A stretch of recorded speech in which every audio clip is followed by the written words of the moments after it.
friends, welcome back to Bells in Disney. My name is Lacey, and normally on this channel my family and I post Disney World vlogs. Today though, we're gonna dive into our DVC contract and determine if we're getting our money's worth for what we paid for that contract. This is a video that I want to do at the end of every year after we have used our points for that year to see how far along we are in making our monies back or breaking even on our contract. So just for a little bit of background, we do have 170 points from Animal Kingdom Lodge, and we purchased our contract on the resale market. At the time of purchasing the contract, we had 35 years left on the contract, so we've only used one of those years so far. We paid $25,127 for our contract, which we got access to at the end of December of 2022. So just a little bit of a spoiler alert, we are on our way to breaking even on the early side of that 35 years. And whenever I do this analysis, I'll have graphics up here to show you, but we are going to include annual dues in this as well, because as far as I'm concerned, that is like an expense part of this contract. The good thing for us though is our contract came to us with the 2023 dues already paid, so we did not have to pay those in addition to the price of our contract. We did use our points for 2 stays in 2023. The first one was in October for 5 nights in an Animal Kingdom Lodge deluxe studio with a Savannah view. That trip cost us 95 points, and if we had booked the exact same room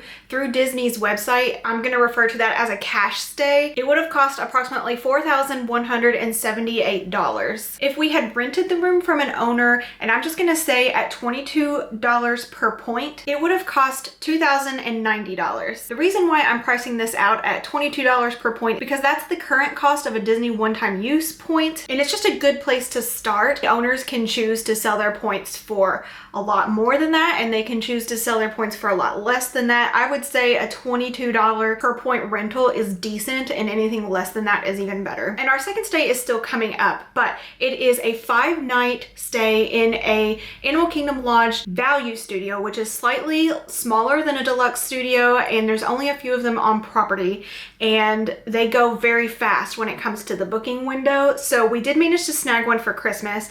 The equivalent cash room for this would have cost $4,195, and the equivalent cost for renting this room at $22 per point would have been $1,584. So I made these cute little thermometer graphics to kind of demonstrate the progression of us working towards that $25,000, the cost of our contract. And if you can see me looking down, it's because I want to make sure I'm looking at the same thing you're looking at over here. If we compare these 2 trips to what it would have cost versus a cash stay, we're looking at $8,373, or 33% of the cost of our contract. Renting does cost a lot less, so I highly recommend renting rooms if you are not a DVC owner. When it comes to staying in deluxe, it is going to take longer for us to hit $25,000 whenever we're comparing against the renting thermometer here, but we are going to get there. If we compare both of these trips to renting the same rooms, we're looking at $3,674,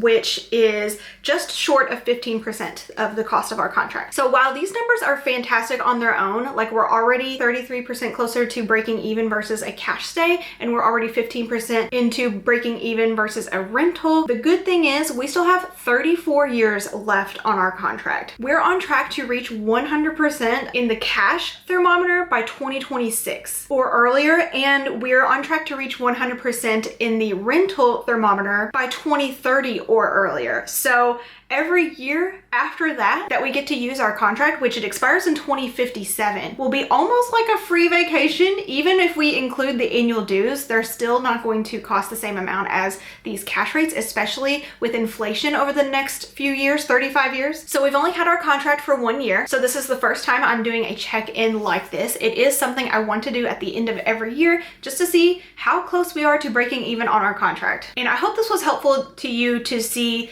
the cost difference in renting, owning, and booking through a cash stay. Please let me know if you have any questions. I'll do my best to answer them to my experience. Our next Disney vlog series does start very soon, so hit subscribe if you want to make sure and see those. We are going for Christmas week, and we will have vlogs coming out once a week afterward. Thank you all so much for watching, and I will see you in the next one. Bye!